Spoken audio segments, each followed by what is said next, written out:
Hello everybody. आज हम पढ़ने वाले हैं गॉस लॉ का fourth application, electric field intensity due to uniformly charged spherical shell. Spherical shell means hollow sphere. Spherical shell hollow sphere, तो उसके कारण से इलेक्ट्रिक फील्ड इंटेंसिटी हमें डिटरमाइन करनी है। So let us start. तो मैंने यहां पे एक कंसीडर किया ये हॉलो स्फीयर जिसका सेंटर ओ, रेडियस आर और यूनिफॉर्मली चार्ज है। Uniformly charge, let us suppose Q charge is distributed over its surface. तो this is the charge q, small q charge is distributed over its surface. Okay, we have to calculate electric field intensity at point P due to this charge. So सबसे पहले तो आप इस बात को लिख लो, note कर लो। तो आप कहेंगे कि O सेंटर और R रेडियस का कोई स्फीयर है जिसके कारण से किसी पॉइंट P पर हमें इलेक्ट्रिक फील्ड इंटेंसिटी डिटरमाइन करनी है। इस पे चार्ज डिस्ट्रीब्यूटेड है यूनिफॉर्मली, Q चार्ज इस पे बटा हुआ है। ठीक है, तो यहां पर अब हमारे पास फर्स्ट कंडीशन आती है, पहली कंडीशन फर्स्ट, कि अगर P पॉइंट इस स्फेरिकल शेल के बाहर हो, सेकंड पॉइंट हो सकता है कि इस स्फीयर की सरफेस पर हो, और थर्ड हो सकता है इसके अंदर हो। तीनों ही कंडीशन में हमें यहां पे इसको पढ़ना है। ओके, तो first condition, at point P outside the spherical shell,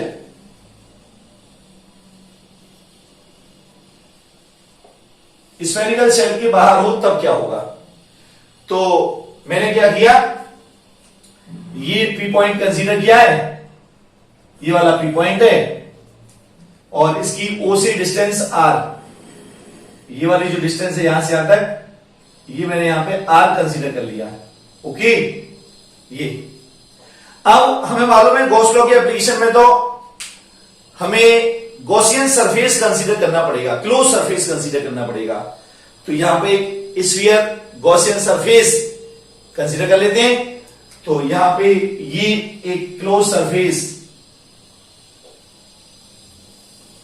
consider कर लिया।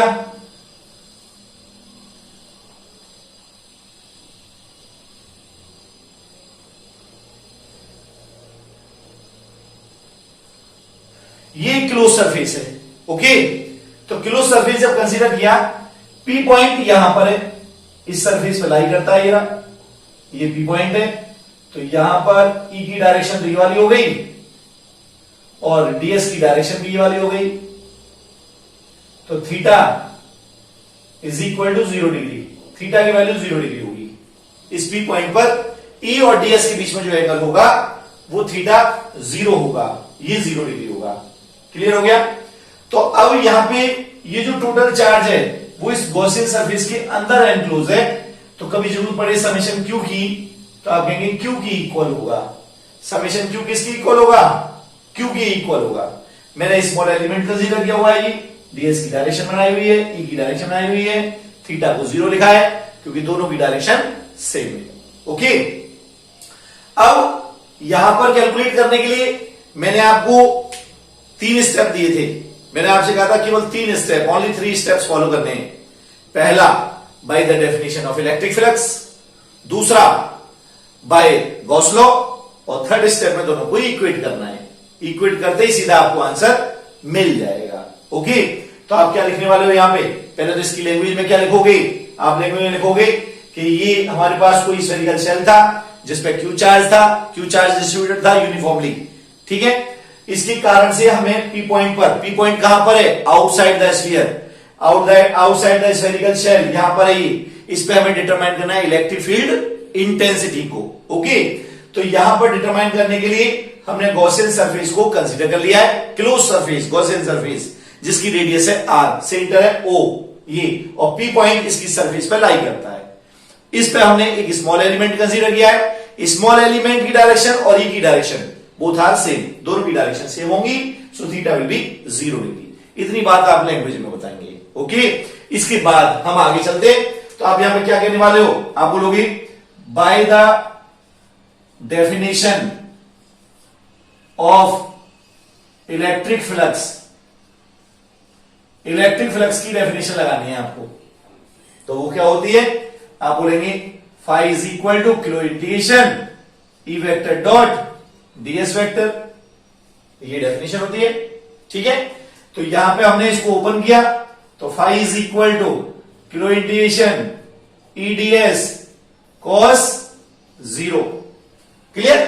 ई पूरी सरफेस पर यूनिफॉर्म होगा, कहीं पर भी कैलकुलेट करोगे तो ई को तो बाहर लाया जा सकता है, तो आप क्या करेंगे, phi is equal to E kilo integration ds, और कॉस 0 तो आप जानते हो, since cos 0 is equal to 1। Is it clear. तो यहां तक तो ये हो गया हमारे पास। अब इसका सरफेस एरिया किलो इंटीग्रेशन, तो स्फीयर का सरफेस एरिया क्या होता है, 4 पाई आर स्क्वायर। तो यहां पर पुट करें तो आपके पास आएगा phi is equal to E into 4 pi are square. Okay, this is out, बाहर के लिए निकाल रहे हैं आप, तो नंबर दे दिया मैंने इसको 1, ये आ गया। अब सेकेंड स्टेप क्या बताया था, बाय गॉस लॉ। तो आप कहेंगे यहां पे बाय गॉस लॉ अप्लाई करो, बाय गॉस लॉ, तो क्या आने वाला है, आप कहेंगे phi is equal to summation Q upon epsilon not.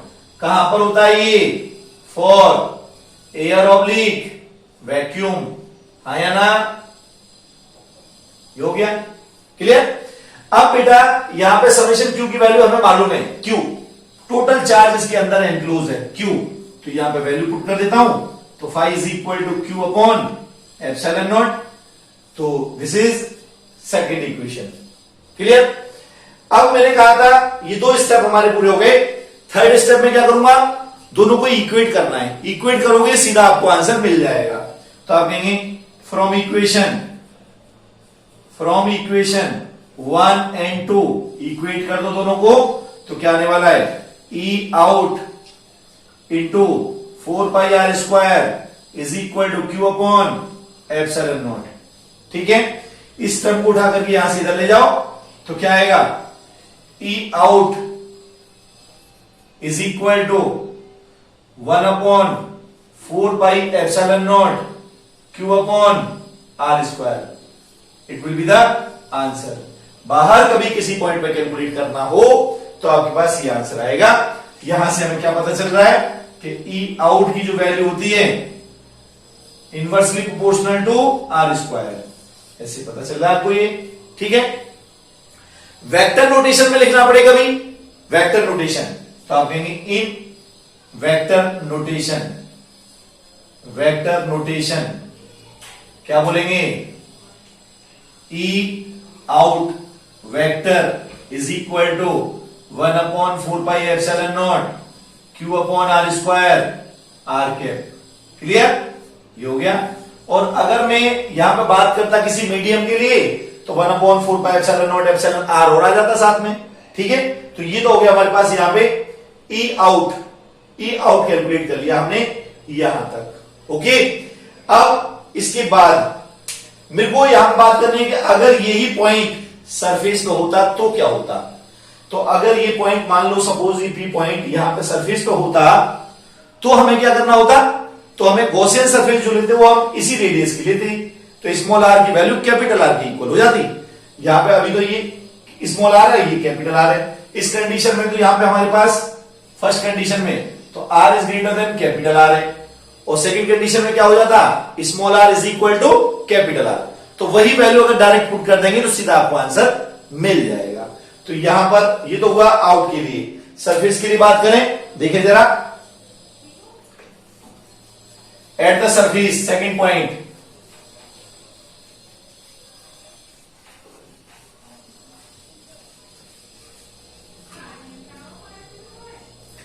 Number 2, at the surface of spherical shell small r is equal to capital R। ठीक है, तो जब small R is equal to capital R होगा, यहां पर होगा पॉइंट पी, तो फिर यहां पे पुट करनी है डायरेक्ट, सरफेस पे आ जाएगा। तो आप क्या बोलोगे, in this condition E S surface पे निकाल रहा हूं, तो 1/4πε0 और q अपॉन स्मॉल आर की जगह पे कैपिटल आर स्क्वायर, आंसर आ गया। इन वेक्टर नोटेशन बात करते, इन वेक्टर नोटेशन तो क्या करते, E S is equal to 1/4πε0 vector लगा दिया, q अपॉन आर स्क्वायर और यहां पे ये आर के, okay, it will be the answer. ये सरफेस पे आ गया हमारे पास, क्लियर हो गया। तो आई थिंक यहां तक तो कहीं कोई प्रॉब्लम नहीं होगी आपको, ठीक है। अब हमें कैलकुलेट करना है इनसाइड। अगर ये पॉइंट पी जो आउटसाइड था, इस स्फेरिकल शेल के बाहर था, ये इसके अंदर होता तो क्या होता। तो अंदर के लिए और देख लेते हैं जरा, तो वो क्या आने वाला है, तो चेक करें जरा।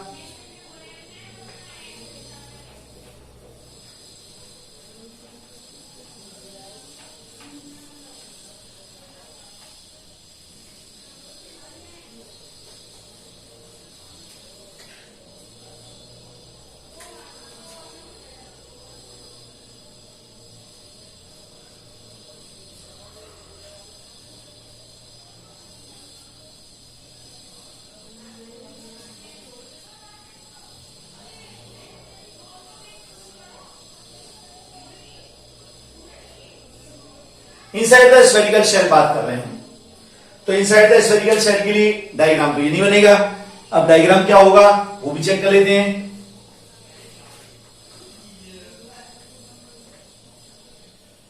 ये तो हमारे पास स्फेरिकल शेल था, चार्ज डिस्ट्रीब्यूट था। यहां पर अगर हमारे पास पॉइंट सपोज इसके अंदर होता, यहां पर पॉइंट होता, ये पॉइंट है पी, ये वाला डिस्टेंस यहां से यहां तक यार।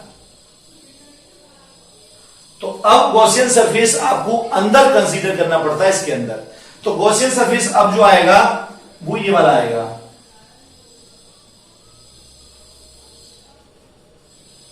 ये गॉसियन सरफेस होगा अंदर वाला, ठीक है।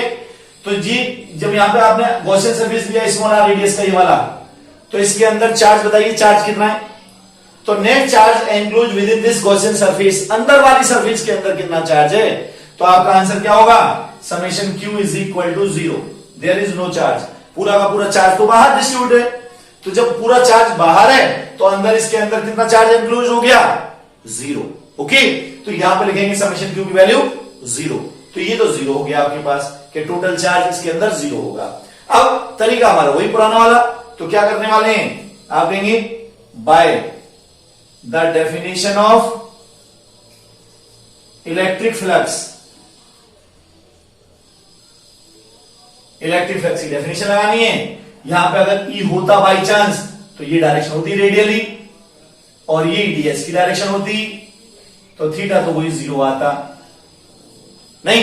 तो यहां पे क्या करेंगे, phi is equal to kilo integration E vector dot ds vector. अब phi is equal to open करो तो किलो integration E ds cos 0, E को बाहर लाएंगे और इंटीग्रेशन ds cos 0 1 हो गया, ठीक है। तो यहां पे क्या आएगा, phi is equal to E into 4πr²। ये अब इन अंदर आया, ये क्लियर हो गया। ये मैंने फर्स्ट नंबर दे दिया, याद रखो कोई प्रॉब्लम नहीं होनी चाहिए। ये फाई की वैल्यू हमारे पास आ गई। अब हम देंगे बाई गॉस लॉ, तो बाई गॉस लॉ से अप्लाई करें, तो गॉस लॉ से क्या आएगा, phi is equal to summation q upon epsilon naught for air oblique vacuum, okay, ये आ गया फॉर एयर ऑब्लिक वैक्यूम।